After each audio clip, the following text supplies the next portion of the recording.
reading malam ni jadi agak banyak kot untuk kita reading. Kalau sejam pun maknanya dah banyak ni untuk kita 3 orang. InsyaAllah Dr. Sadinah, kita boleh mula ya. Boleh. Okey. Bismillahirrahmanirrahim. Alhamdulillah rabbil alamin. Wassalatu wassalamu ala asyrafil anbiya'i wal mursalin wa ala alihi wa ashabihi ajma'in. Subhanaka la ilma lana illa ma 'allamtana innaka antal alimul hakim. Rabbi shrah li sadri wa yassir li amri wahlul 'uqdatan min lisani yafqahu qawli. Assalamualaikum warahmatullahi wabarakatuh. Khusus untuk Nur, Imran dan juga rakan-rakan yang lain lah yang akan mungkin menyertai kita pada waktu yang lain. Okey, pertama sekali maafkan saya lah kita terpaksa batalkan kelas pada minggu lepas sebab saya rasa terlalu penat dan heavy sikit minggu lepas. Sebab saya telah buat kelas untuk masjid dan persiapan untuk saya buat kelas untuk masjid itu agak berat dan saya juga bagi all out lah untuk mereka masa tu dan ada kemungkinan jugalah mungkin selepas ini kalau saya mampu saya teruskan sebab masjid dia 2 minggu sekali, jadi saya akan teruskan juga yang sesi kita ini pada malam itu. Tapi kalau sekiranya saya rasa macam kurang mampu juga, mungkin saya akan terpaksa batalkan juga pada malam itu. Dan harap maklum dulu lah untuk peringkat awal ni. Maklumlah makin muda bukan makin tua makin muda.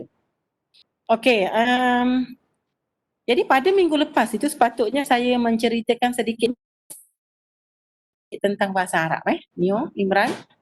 Jadi bahasa Arab Al-Quran itu ia bukan bahasa Arab yang bahasa komunikasi tu, yang ahlan wa sahlan wa marhaban bikum macam tu saja, mabruk mubarak kullu amin wa antum bi khair, itu sahaja, bukan bahkan bahasa Arab itu sifatnya itu ialah mubin. Inna anzalnahu Qur'anan Arabiyyan la'allakum ta'qilun, itu sifat bahasa Arab itu ialah mudah-mudahan kamu berfikir itu dikaitkan dengan mubin juga. Mubin, bayan. Bayan. Maksudnya apa? Maksudnya telusnya bahasa Arab itu. Telus, ia tidak bengkang-bengkok, ia tidak zi'iwaj. Ia tidak zi'iwaj. Maknanya bahasa Arab itu menjelaskan dengan tepat sesuatu perkara dan menjelaskan dengan secara ilmiah. Itu. Mubin itu maksudnya ialah saintifik. Senang cerita Jadi bahasa Arab ini bahasa saintifik. Jadi oleh kerana sifatnya itu sifat saintifik, sifat ilmiah, sifat mantiqiyah, maka ia sangatlah layak dan Allah lebih tahu kenapa dia memilih bahasa Arab itu menjadi bahasa Al-Quran dan bahasa wahyu. Jadi saya ada bagi contoh pada beberapa modul yang lepas di masjid juga dan juga mungkin perjumpaan kita sebelum itu berkenaan dengan alam. Contoh bagi jelasnya bahasa Arab itu, saintifiknya bahasa Arab itu ialah apabila kita sebut perkataan alam. Okey. Alam itu maksudnya ialah alam lah, universe ataupun world. Jadi dunia bagi mereka yang faham sebagai dunia boleh diterimalah dunia, dunia. Tetapi kita kena faham di dalam Al-Quran itu disebut Alhamdulillahi Rabbil Alamin. Maksudnya alamin. Rupanya alam itu lebih daripada satu. Jadi alam berkait dengan alamin, berkait dengan satu lagi perkataan ataupun 2 lagi perkataan penting, iaitu alam. Alamat ada saya sebutkan sebelum ni, alamat. Jadi alam ini ialah alamat ataupun sign ataupun tanda, rams, simbol kepada apa? Kepada penciptanya, iaitu Allah Subhanahu Wa Taala. Dan alam ini diciptakan oleh satu zat yang alim ataupun alim, satu zat yang alim, yang maha mengetahui. Dan apabila dikaitkan dengan satu perkataan lain, yang daripada kata dasar yang berbeza, iaitu khalaqa. Khalaqa. Yang ini alama ataupun alima. Alama, alima dia satu kelompok. Alam, alamin, alim, ilmu. Rupanya ia berkait rapat juga dengan khalaqa, khalqun, khaliqun, makhlukun. Dari segi apa? Dari segi ilmu. Rupanya seorang khalik ataupun zat yang menjadi khalik itu mestilah mempunyai ilmu, mestilah mempunyai sifat maha mengetahui. Jadi kalau kita letak contoh itu kepada manusia, contohnya Imran pandai dalam ilmu komputer, dalam ilmu internet, dalam ilmu informasi, dalam ilmu teknologi. Maka Imran mampu untuk mengklonkan komputer-komputer dan juga membaiki komputer. Mungkin kawan-kawan akan bagi pada Imran untuk handle masalah komputer mereka itu, ataupun untuk beli komputer yang murah yang boleh digunakan untuk buat assignment dan sebagainya. Jadi terlebih dahulu sebelum Imran itu mampu untuk menyelesaikan masalah komputer itu tadi, maka beliau mempunyai ilmu tentang komputer itu. Maka begitulah juga kalau kita bawa kepada message ataupun contoh yang lebih besar, yang lebih hebat. Pencipta kita ini pencipta alamin itu tadi, maka ciri utama ataupun sifat utama pada zat tersebut ialah sifat ilmu itu, dan terkandung di dalam sebagai al-khaliq itu. Jadi itu kita ini contoh yang paling antara contoh yang kita boleh tunjukkan tentang ibanah ataupun tentang nyatanya ataupun jelasnya ataupun saintifiknya bahasa Arab itu. Okey. Yang kedua, sifat bahasa Arab itu selain daripada mubin itu, ia mempunyai kata akar berkait dengan yang kita sebutkan tadi. Alima, ya'lamu ilman, aliman, alam, alam. Dan kemudian banyak lagi perkataan-perkataan lain lah. Kalau kita sebut malam ini memang tak habislah. Memang tak habislah. Jadi dan dalam satu sistem bahasa Arab itu, perkataan ini ia saling berkait-mengait walaupun kata dasarnya itu berbeza. Macam yang saya sebut tadi, ilmu dengan khalq dan kemudian dengan iradah dan kemudian dengan qudrah, ia berkait-mengait itu. Dengan hayy, hidup itu, berkait-mengait, dan ia tidak secularize ataupun berada dalam sistem yang dual, yang yang separate, yang berbeza, yang terasing. Ya, ahlan wa sahlan pada Mbak Yulia dan juga Ayah Del lah. Okey, dan kita pergi kepada sambungan yang reading kita pun qiraah kita malam ni lah. Sebab yang lain itu saya nak sebutkan sebelum ini lah berkenaan dengan takdir itu juga kita dah sebutkan beberapa kali sebelum ni lah. Dan dalam sesi Dr. Farid tadi pun dijelaskan tentang Jabariyah Qadariyah itu. Betapa kita kena berusaha sebenarnya. Betapa orang yang alim di dalam masyarakat itu sebenarnya dia harus mengajak masyarakat dia itu ataupun mengajar ilmu Islam itu ke arah yang membawa kebaikan kepada mereka itu. Bukan sekadar nak mengajar ilmu tu sehingga pening kepala, tidak. Tetapi dibawa kepada makna. Hasil daripada kita nak faham tentang Islam itu, iman itu ialah kita nak faham bahawasanya kekuasaan, kudrah Allah, iradah itu mengatasi kudrah dan iradah kita.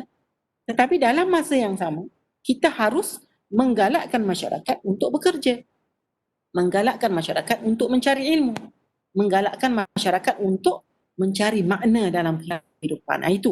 Itu peranan ulama yang sebenar. Okey, jadi saya ingat malam ni kita sambunglah banyak muka surat 51. Muka surat 51 dan saya akan mulakan dulu bacaan kita malam ni. Yang lain bersedialah, malam ni kita akan mungkin buat 2 pusingan untuk habiskan mungkin 1 jam 15 minit begitu. Okey, justru jumpa tak semua dah jumpa tempat 51, muka surat 51. Yang Mbak Yulia saya tak pasti, mungkin 50 ataupun 52, boleh tengok. Ataupun tengok pada footnote 42, kemudian muka surat yang sebelahnya itu. Footnote 42. Tetapi muka surat yang sebelah kanan itu ataupun selepas footnote itu bermula dengan justru. Okey, pertengahan muka surat justru kerana sesungguhnya bagi Islam, faham agama atau ad-din itu meliputi dan menyeluruhi kehidupan diri insan, maka segala amal baik, budi pekerti yang sempurna itu semuanya ditumpukan kepada amalan yang diredai belaka di sisi agama. Dan ini semua mengenai amalan bagi membebaskan diri akali insan juga. Tadi kita sebutkan, Dr. Farid juga sebutkan tadi tentang freedom ataupun liberty ataupun konsep kebebasan itu. Islam dengan Barat itu berbeza bagai langit dengan bumi. Kerana bagi Barat itu mereka ingin membebaskan diri daripada agama dan kontrol ketuhanan. Manakala bagi kita umat Islam ini, kita ingin membebaskan diri kita itu daripada kontrol hawa nafsu. Kerana jika kita membebaskan diri kita daripada kontrol agama ataupun ubudiyah itu, maka kita akan pergi kepada pengawalan hawa nafsu pula. Jadi kita pergi daripada satu Tuhan kepada Tuhan yang lain, itu kata Dr. Farid itu tadi. Wa ja'ala ilahahu hawahu. Ada disebutkan di dalam Al-Quran itu wa ja'ala ilahahu hawahu. Dan dia menjadikan hawa nafsunya itu sebagai Tuhan dia. Maknanya Tuhan itu yang kita jadikan sebagai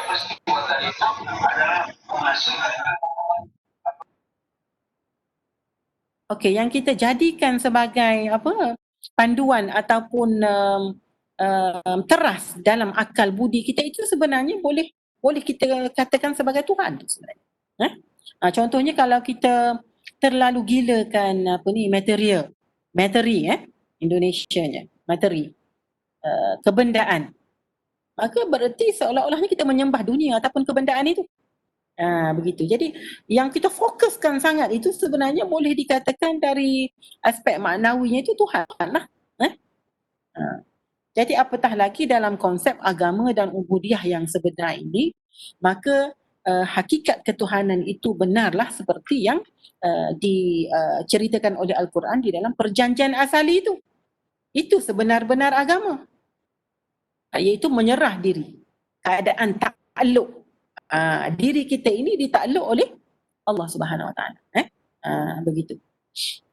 Okey. Dan satu perkara lagi saya nak sebutkan di sini ialah Profesor Alatas menjelaskan tentang erti religion ataupun agama ini dari aspek linguistik ataupun semantik, iaitu ad-din. Jadi selepas dijelaskan 4 perkara ataupun makna ad-din itu, keberhutangan, keadaan takluk menyelah diri, kemudian fitrah dan sebagainya itu, maka al-Islam lah, agama lah yang tepat benar menepati ataupun menutupi 4 makna itu tadi. Agama lain tidak. Agama lain tidak. Kalau kita bercakap dari segi linguistiknya, yang mana kalau kita bercakap dari segi linguistik, maka otomatik kita bercakap juga dari segi logiknya itu. Maka dan juga kita of course lah dalam Islam ini bukanlah logik itu melampaui wahyu, bukan. Tetapi dalam erti kata lain, makna yang sedalam-dalamnya tentang agama ataupun ad-din itu hanyalah dituturi ataupun ditepati oleh agama Islam semata-mata. Hanyalah di dalam Islam itu ada 4 maksud itu tadi. Okey, saya sambung sikit lagi. Dan ini semua mengenai pembebasan diri akali insan itu bererti pelaksanaan kuat kuasa atau kuasa kebolehan, kuwah ataupun faculty. Kuwah ataupun faculty. Kalau di universiti pun kita panggil faculty. Kalau di Indonesia itu dipanggil fakultas, bukan? Fakultas itu ataupun universitas, universiti, fakulti itu kuwah dalam bahasa Arabnya, dan ia berkait rapat dengan potensi manusia itu apabila dikembangkan di peringkat universiti itu dalam ruang lingkup kemahiran dan juga kepakaran masing-masing. Jadi kuwah di sini ialah kebolehan ataupun kuasa ataupun potensi manusia. Sebagai kelengkapan diri insan bagi melakukan keadilan terhadap dirinya sendiri. Maknanya kita mampu untuk menjadi adil, kita mampu untuk menjadi baik, kita mampu untuk menjadi seorang yang berilmu, kita mampu untuk menjadi seorang yang taat. Kemampuan itu ada. Tetapi untuk melaksanakan itu, maknanya kita pohon daripada Allah SWT agar kita diberikan kemampuan untuk melaksanakan. Dan kenyataan ini merujuk pula kepada pelaksanaan kuasa serta pemerintahan, serta pengawalan, serta arahan hidayah, serta pemeliharaan yang dilakukan oleh diri akali insan terhadap diri hayawaninya dan badan jasmaninya. Jadi disebutkan oleh Dr. Farid tadi, saya banyak refer kepada sesi Dr. Farid tadi, untuk memudahkan kefahaman kita dan memberikan makna kepada reading kita pada malam ni. Sebutkan tadi bahawasanya manusia itu dinamakan manusia kerana ia lupa. Nasiya, yansa, nisyan. Dia lupa. Dan apakah yang manusia itu lupa? Ia lupa kepada perjanjian asalinya, iaitu di alam roh itu. Alastu bi rabbikum qalu bala syahidina. Tetapi kata Dr. Farid lagi, lupa itu ada dua. Satu, lupa yang boleh dimaafkan. Maknanya terlupa, memang terlupa betul lah. Itu dimaafkan, nisyan. Tetapi ada satu lagi sifat lupa ataupun jenis lupa itu dinamakan ghaflah. Ghafilun, kelalaian. Kalau dalam bahasa Indonesianya saya tidak pasti apa lalai ni. Alpa agaknya, alpa. Jadi yang ghaflah ini tidak boleh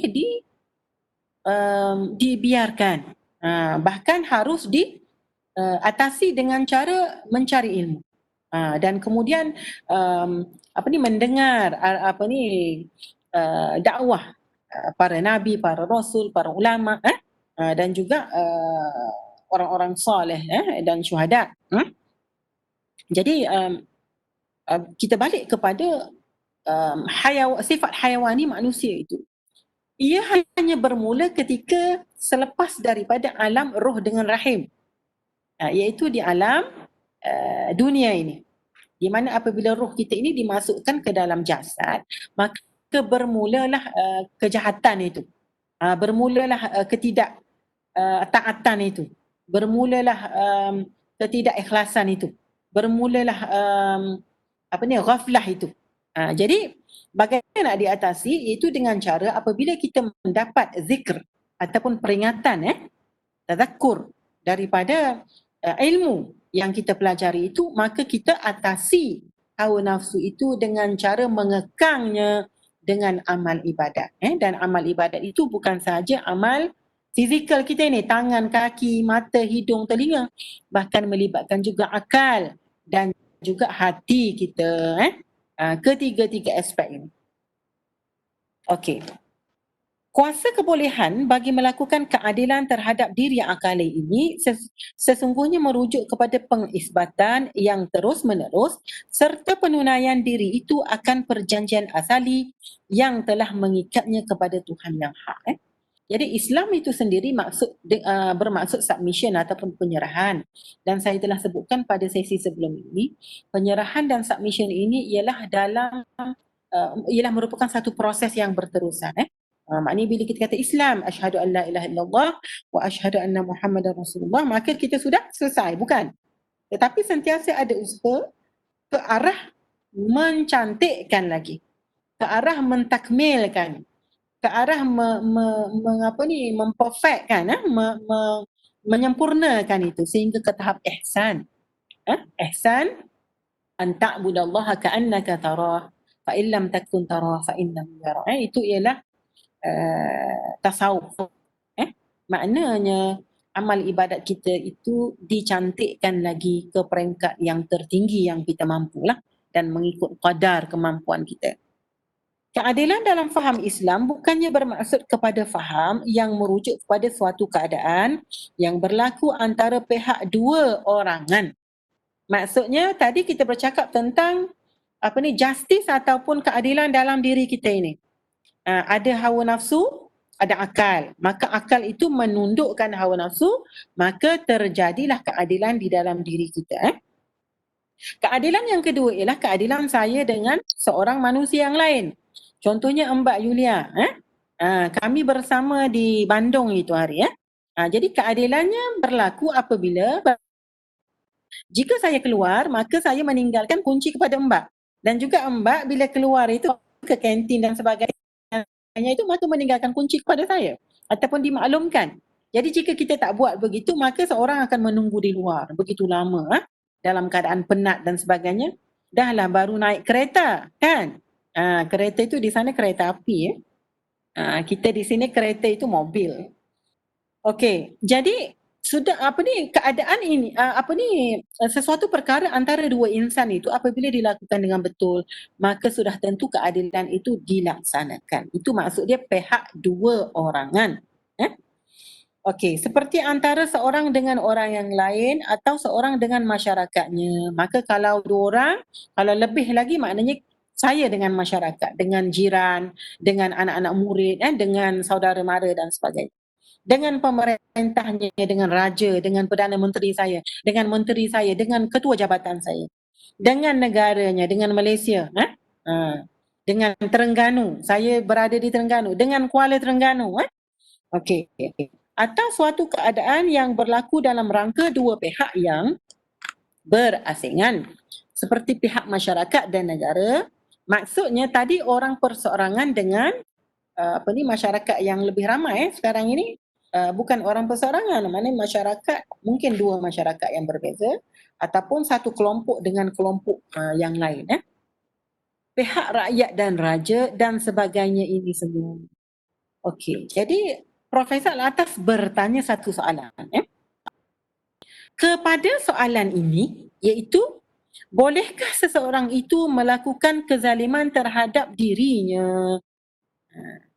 Jadi mungkin agama dan falsafah lain selain daripada Islam ataupun tradisi keilmuan Islam, mungkin jawapannya itu tidak sama dengan Islam. Di dalam Islam, jawapan kita kepada persoalan ini ialah ya, kita boleh melakukan keadilan atau kezaliman bukan sahaja dalam konteks yang ramai itu, bahkan terhadap diri kita sendiri. Contohnya ialah jika kita tidak mampu nak melaksanakan satu tugasan yang diberi oleh ketua jabatan, tetapi kita sanggup, kita buat walaupun kita tak mampu, kita mengatakan ya, maka bererti kita telah melakukan kezaliman terhadap diri kita sendiri. Jadi jawapan untuk dalam Islam itu ialah ya, kita mampu untuk melakukan keadilan atau kezaliman terhadap diri kita sendiri. Tapi agama-agama lain mungkin tidak membincangkan perkara ini. Tidak mampu ataupun memang tidak membincangkan perkara ini. Okey. Justru memang sudah lazimnya bagi keadaan tamadun barat. Contohnya kata Prof. Bahawa meskipun benar diakui akan orang yang membunuh dirinya, bahawa dia itu dianggap sebagai melakukan suatu kezaliman jua, namun begitu, kezaliman yang dianggap telah dilakukannya itu dianggap pula sebagai kezaliman justru kerana dengan kelakuannya itu dia telah meniadakan dirinya bagi tinggi kepentingan khidmatnya kepada negara. Okay.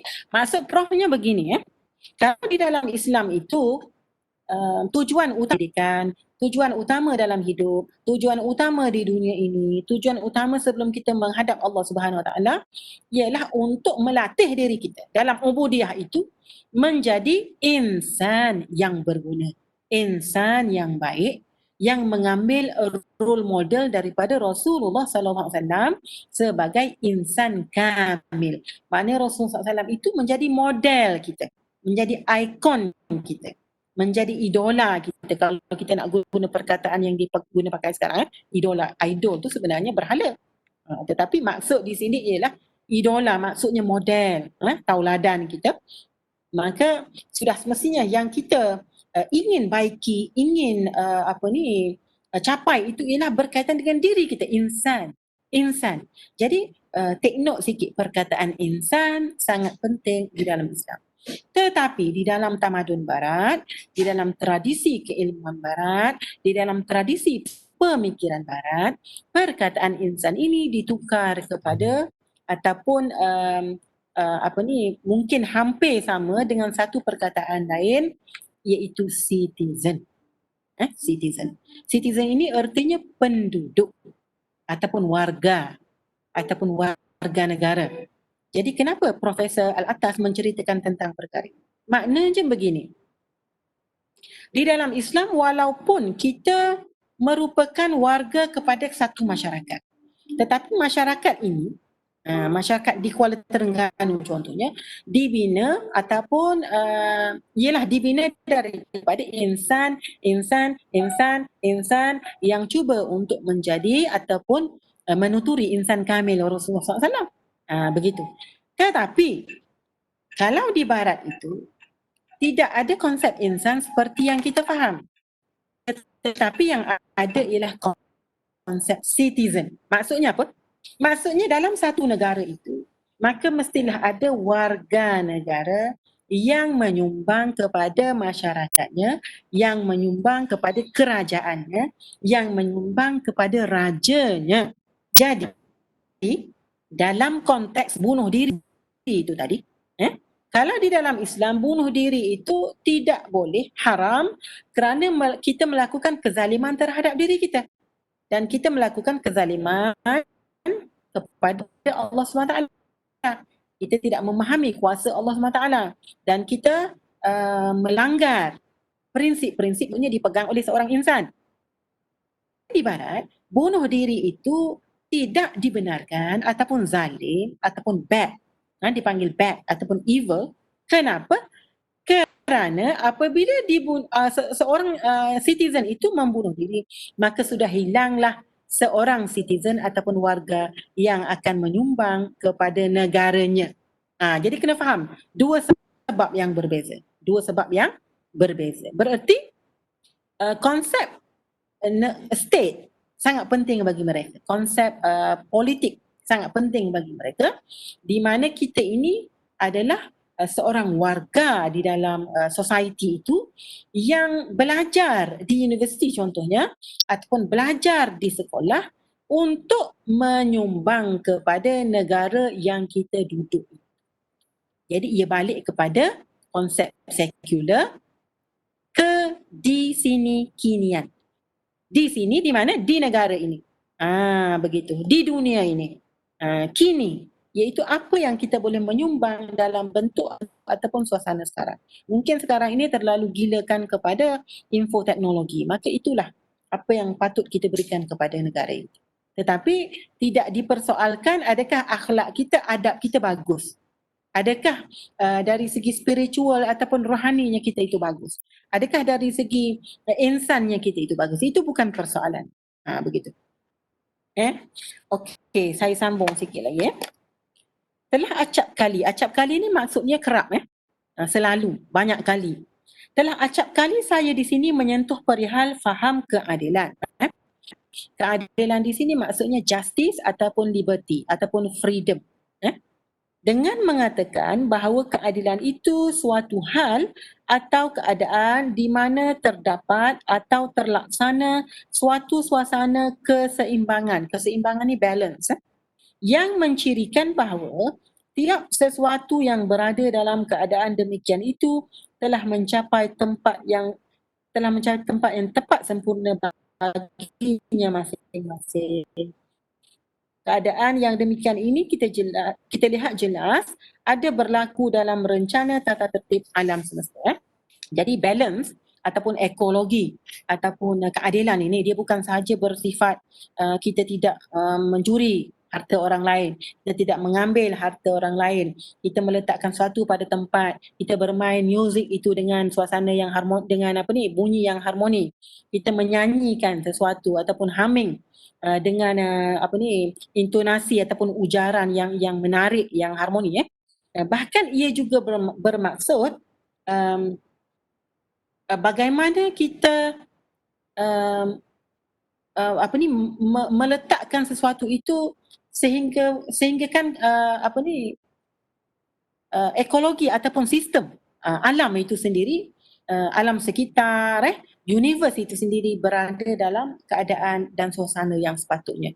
Dan sudah tentulah ini juga bermaksud kepada yang saya sebutkan tadi, ekologi kan, dan ekosistem itu, di mana kita ni sebagai Muslim itu disebabkan kita ini adil kepada diri kita dan kepada manusia sekeliling kita, kepada binatang, kepada tumbuhan, kepada mineral, maka kita tidak membunuh binatang sesuka hati.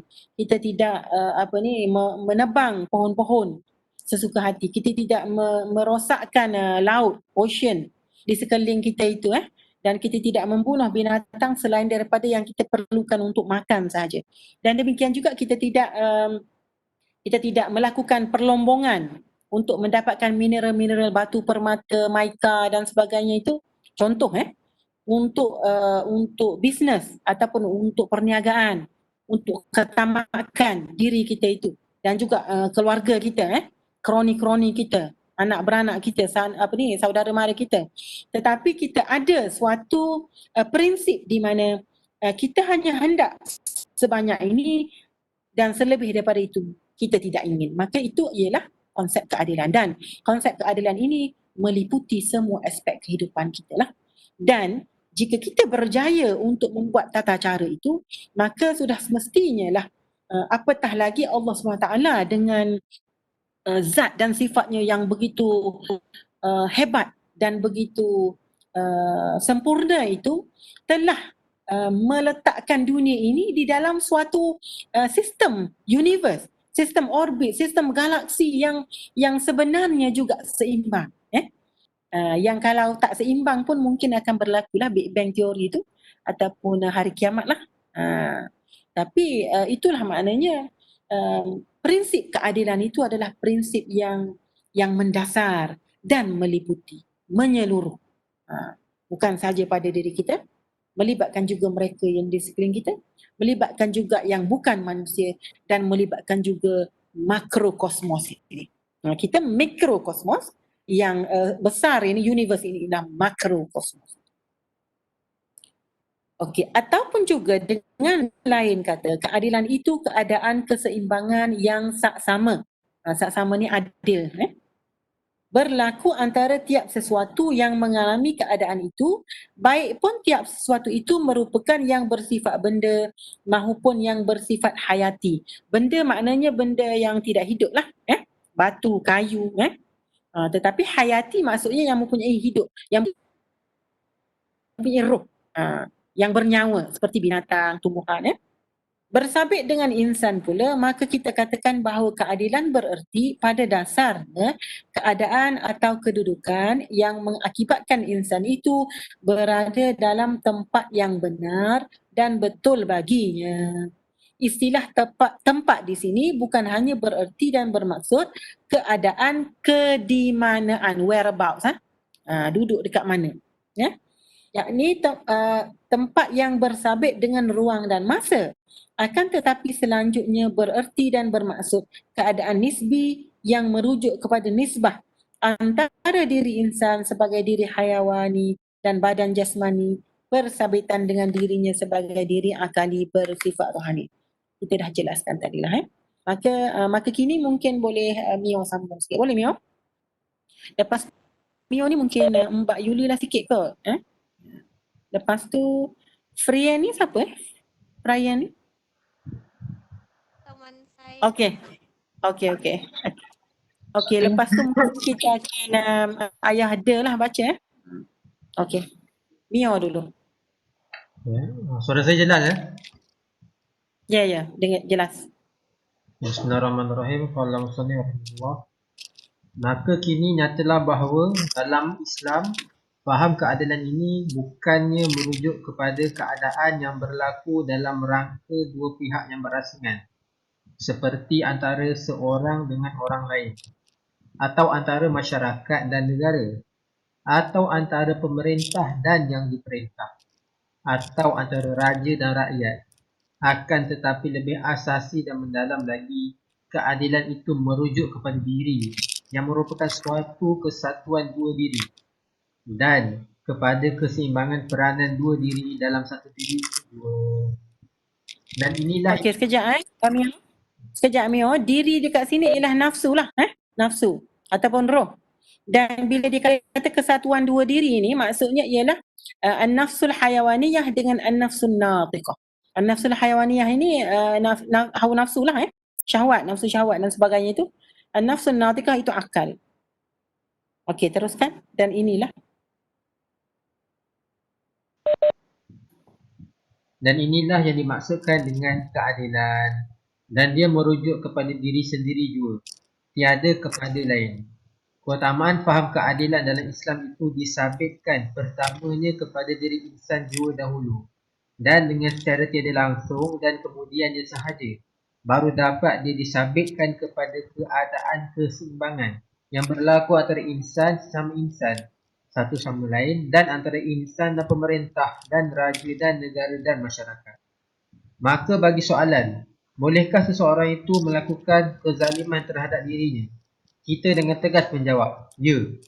Dan menambah lagi pula dengan menyatakan bahawa sesungguhnya keadilan dan kezaliman keduanya itu memanglah berpokok punca dan bermula dan berakhir pada diri sendiri jua. Inilah sebabnya Allah Subhanahu Wa Taala berkali-kali menegaskan dalam kitab suci Al-Quranul Karim bahawa insan itu, jikalau dia berbuat salah, hanyalah sebenarnya menzalimi zalim dirinya sendiri jua, dan bahawa kezaliman zulm itu suatu keadaan yang menimpa diri insan akibat kelakuannya sendiri. Bagi kita memahami faham yang sangat mustahak ini dengan lebih jelas lagi, perlulah kita merujuk semula kepada perjanjian asali diri insan dengan Tuhan yang hak, suatu kenyataan yang hanya terdapat dalam Tanzil Al-Aziz Al-Quranul Karim itu sahaja, dan kepada dasar faham kerohanian Islam yang menyatakan bahawa insan itu terbentuk dari dua diri yang bersatu, yang satu kepada sifat rohani dan yang satu lagi kepada sifat jasmani. Insan yang hakiki, dirinya sebenarnya tiada lain melainkan insan rohani diri akalinya dua.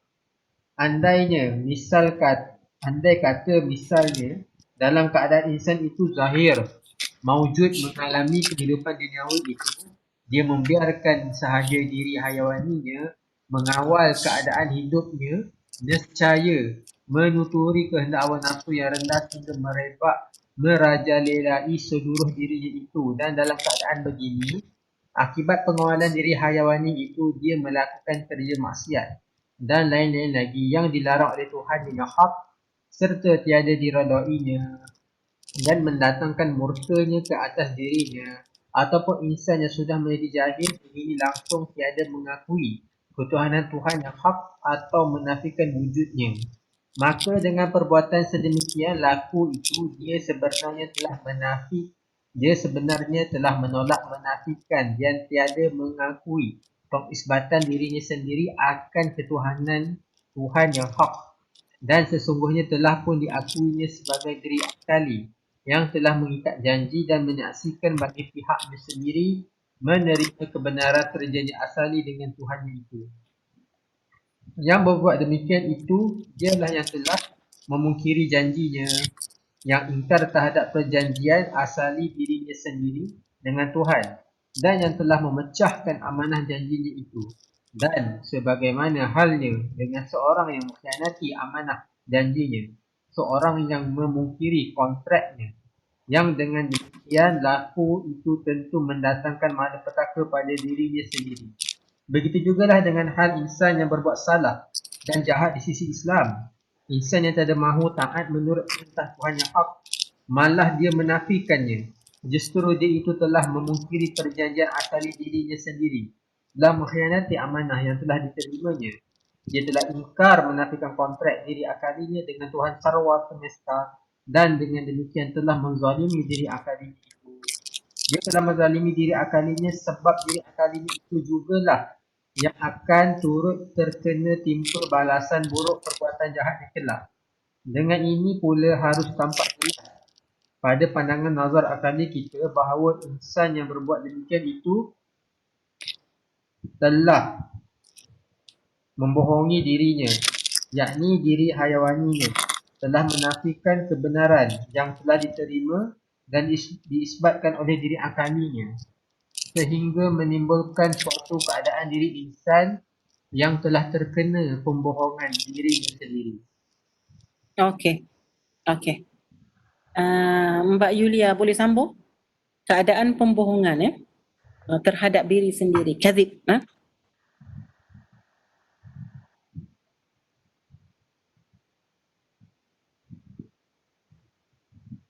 Keadaan pembohong terhadap diri sendiri ini adalah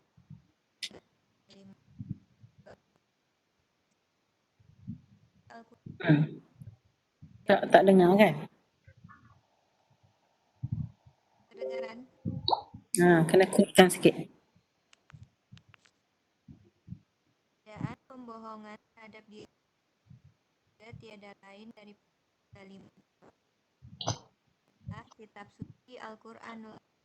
Setiap kali istilah yang masuk kepada hal yakni huzaba mengandung arti membohong, menyesatkan, yang ditujukan maksud pada insan yang membohongi. Membohongkan apa yang lalu sangatlah menangkap keterangan yang dinyatakan di paham bahwa ada yang menjadi asas dan dasar dan tujuan segala kesejahteraan dan kebahagiaan dan akhlak dan